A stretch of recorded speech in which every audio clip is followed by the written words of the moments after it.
Hello everyone, this is my first video and the name of my channel is Psychology Made Easy. The aim of this channel is to make psychology very easy for the beginners and for anyone whosoever is watching. The thing that I want to discuss here are some of the topics and how these topics we can see and understand from our day-to-day life, things happening around us. Alright, so let's begin. And first topic is from class 12th NCERT, which is called stress. So stress हम बहुत ज़्यादा word use भी करते हैं अपनी life में day to day, और इस वर्ड को हम बहुत ही कैजुअली यूज़ करते हैं. बहुत स्ट्रेस फील हो रहा है, I am upset, I am too stressed, don't stress me out, इस तरह से. पर ये वर्ड एक्चुअली है क्या? If we are talking about stress, तो क्या रीज़न्स हैं जो हमें स्ट्रेसफुल बनाते हैं, या क्या स्ट्रेसर्स हैं जो हमें अपनी एनवायरनमेंट में आइडेंटिफाई करने चाहिए. चलिए, ये तो हमें ज़रूर पता है. If you are a psychology student तो आपको ज़रूर पता होगा. एक वर्ड हम यूज़ करते हैं, स्टिमुलस.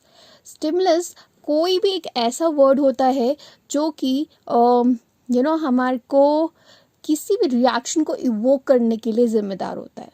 स्टिमुलस हमेशा रिस्पॉन्सेस को लीड करता है, और ये रिस्पॉन्सेस जो भी होते हैं उस स्टिमुलस को न्यूट्रलाइज करने के लिए होते हैं. फॉर एग्जांपल, किसी ने आपको पिन चुभाई, the reaction which you made, या जिस तरह से आपने उसको रिस्पॉन्ड किया, was to neutralise that stimulus, यानी कि उस पिन चुभाने को न्यूट्रलाइज करने का था. चाहे वो चीखना था या हट जाना था, वो रिस्पॉन्स को न्यूट्रलाइज, जो आपने रिस्पॉन्स किया वो स्टिमुलस को न्यूट्रलाइज करने वाला था.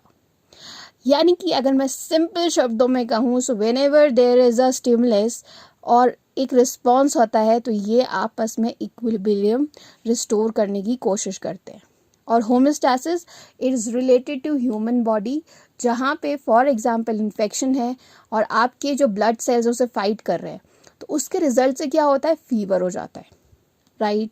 या आपको कोई भी डैमेज हो गया है न्यूरॉन, और उसमें ना आपको क्या होगा, एक बहुत ही अनकंफर्टेबल जो वियर एंड टेयर का रिजल्ट होगा वो होगा हमारा पेन. सो होमियोस्टैसिस एक ह्यूमन बॉडी की नेचुरल टेंडेंसी है. Now we come to stress. Stress होता क्या है? ये मेंटल या कॉग्निटिव डायनामिक स्टेट है. यानी 1 मिनट में स्ट्रेस जो है आपका एकदम ईज आउट भी हो सकता है और कॉज भी हो सकता है. बहुत ही डायनामिक स्टेट है ये रिजल्ट होती है डिस्टर्बेंस से और रिस्टोरेशन से. यानी किसी भी तरह से, जैसे मैंने आपको एग्जांपल दिया कि किसी ने आपको पिन चुभाई, तो वो एक डिस्टर्बेंस था. सो आपने रिएक्ट किया एंड स्लोली आपकी जो डिस्ट्रैक्ट हुआ माइंड, आपकी पेन न्यूट्रलाइज हुई और वापस आपका इक्विलिब्रियम रिस्टोर हो गया. नाउ लाइफ में हम हमेशा ये सोचते हैं कि स्ट्रेस जो है ना अच्छा नहीं है, बट ऐसा नहीं है. स्ट्रेस के 2 रूप है, एक है यू स्ट्रेस और एक है डिस्ट्रेस. जब यू स्ट्रेस होता है, ये नेचुरल है हमारे साथ, एवोल्यूशनरी एक रिस्पॉन्स मैकेनिज्म है हमारी बॉडी में. इससे हमारी सर्वाइवल के चांसेस बढ़ते हैं. और साथ ही साथ ये जब स्ट्रेस होगा थोड़ा सा, यानी फॉर एग्जांपल जैसे आपने रेसर्स को देखा होगा, तो एकदम से उनकी बॉडी की पोस्चर क्या होती है और किस तरह से उनके बॉडी मैकेनिज्म रिएक्शंस हो रहे होते हैं. सो वो अराउजल की ओर जाते हैं. जैसे 3 या 2 या 1 होता है, एकदम से दे स्टार्ट रनिंग. तो गियर अप करने के लिए जो अराउजल होता है कुछ ऐसा ही होता है. आपको किसी एक थ्रेशोल्ड लेवल तक लेकर आना, सो दैट आप किसी भी एक रिस्पॉन्स के लिए रेडी हो. ये स्ट्रेस अगर नहीं हो तो मैक्सिमम हम में से लास्ट मोमेंट स्टडी इतनी एफिशिएंटली नहीं कर पाए. अगर थोड़ा स्ट्रेस नहीं हो, हम अपने टारगेट अचीव ना करें, हमारी प्रोडक्टिविटी ज़्यादा ना हो, अगर कंपटीशन नहीं हो, तो थोड़ा स्ट्रेस होना is good, it's a good stress. Where distress जो होता है दैट इज़ वेरी अनकम्फर्टेबल. ये most of the time event के हो जाने के बाद मैनिफेस्ट होता है. आपको इसमें अपनी बॉडी में वियर टियर या बर्न आउट फील होगा बहुत ज़्यादा.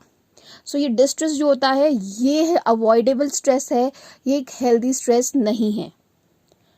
नाउ स्ट्रेस को लैटिन में कहा गया है स्ट्रिक्टस, विच मीन्स टाइटनिंग. तो जब ये स्ट्रेस होता है, इसकी टाइटनिंग वाली फील हमें इंटरनली होने लगती है.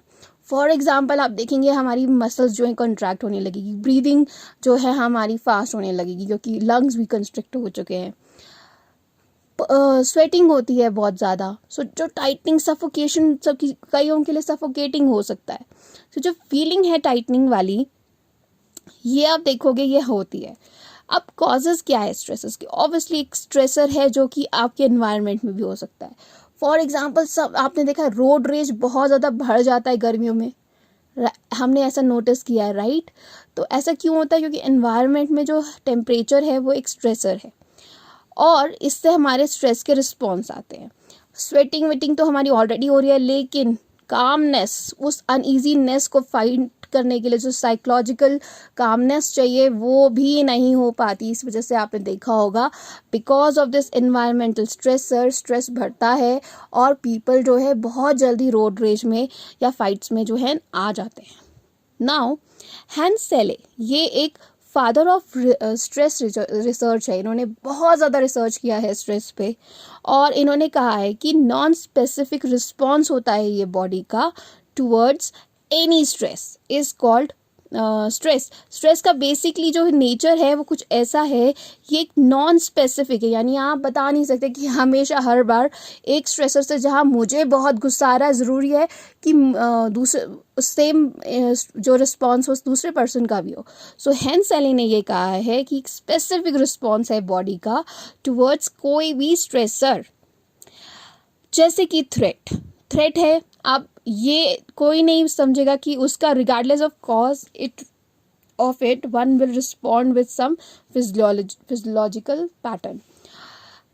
थ्रेट है पर इसका क्या कॉज है उसको नहीं सोचेंगे, लेकिन एक पैटर्न डेवलप हो चुका है हमारे अंदर फिजियोलॉजिकल रिस्पॉन्स का. फॉर एग्जाम्पल सांप है. सांप देखेंगे तो कैसा फिजियोलॉजिकल रिस्पॉन्स होगा?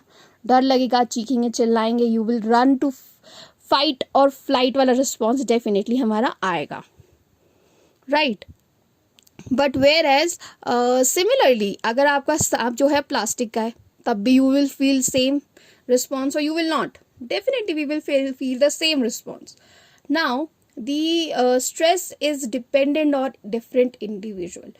अब जो सांप है उसका अगर मैं आपके ऊपर एक बार फेंकूं तो डेफिनेटली उसका रिस्पॉन्स जो होगा वो डिफरेंट होगा, और अगर मैं 5वीं बार फेंकूं तो उसका रिस्पॉन्स डिफरेंट होगा. तो डिफरेंट इंडिविजुअल का डिफरेंट पर्सनल अंडरस्टैंडिंग, एक्सपीरियंस और level of dealing with stress हो सकता है. साथ ही साथ हो सकता है आपका फ्रेंड जो हो उस तरह से ना रिएक्ट करे, वो बेहोश हो जाए, मे बी वो ज़्यादा सीरियसली उस रिस्पॉन्स को ले ले. सो स्ट्रेस डिपेंड करता है डिफरेंट इंडिविजुअल्स पे. Social and cultural environment, there are people जो गले में सांप लेके घूमते हैं भाई. सो डिफरेंट रिस्पॉन्स होता है डिपेंडिंग अपॉन किस सोशल एरिया में है और आपका कल्चर जो है, कल्चरल एनवायरनमेंट कैसा है, राइट? कुछ लोग सांप को maybe if we talk about जहाँ पे सांप को एज अ कुजीन खाया जाता है, they will think that as a food, लेकिन कुछ लोग उसको पूजा करेंगे, राइट?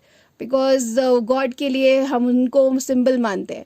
सो यहाँ पे social and cultural environment stress को परसीव करने में एक बहुत ही इम्पॉर्टेंट है. जैसे अभी कोरोना की इसमें, so how what are your social areas और आपकी सोशल एनवायरनमेंट में किस तरह का फीडबैक आपको मिल रहा है या आपका कल्चर उस बारे में क्या कहता है, इसकी तरह से बहुत ज़्यादा डिपेंड करेगा कि आप कितना स्ट्रेसफुल हैं सिचुएशन में या कितने नहीं हैं.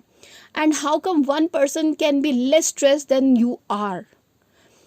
Okay, so individual response to stressful situation depend upon the perceived event and how they are interpreted or appraised. यानी कि इसमें वर्ड जो है perceive, ये perception आपका स्ट्रेस का will make you understand कि दूसरा जो है आपकी तरह से स्ट्रेस को रिस्पॉन्स क्यों नहीं कर रहा, या आप इस तरह से रिस्पॉन्स क्यों कर रहे हैं और आप उसको किस तरह से इंटरप्रेट करते हैं, थ्रेट करते हैं, मजाक करते हैं, ओके करते हैं. सो यहाँ पे स्ट्रेस में भी जेंडर डिफरेंसेस होते हैं, इंडिविजुअल डिफरेंसेस होते हैं, सोशल एंड कल्चरल एनवायरनमेंट के डिफरेंसेस होते हैं. So whenever we talk about stress, please remember and start looking around, you will understand all these factors. Stress के ये सारे रूप. डिस्ट्रेस जब बहुत ज़्यादा वियर एंड टियर हो जाता है और आफ्टर स्ट्रेसफुल इवेंट आप उसको वापस रिस्टोर नहीं कर पा रहे हैं, इक्विलिब्रियम में नहीं आ पा रहा है, that is distress. You stress आपको प्रिपेयर करता है, it is a survival instinct, और ये आपको परफॉर्मेंस के लिए प्रिपेयर करता है, right? So this is a video which I really wanted you to look at and understand, and I will keep on sharing such videos on different topic. यहाँ पे हम इसे relate करें स्ट्रेस को अपने environment से at daily use में लेकर आए, will only benefit us. I really look forward to your feedback. Thank you so much everyone.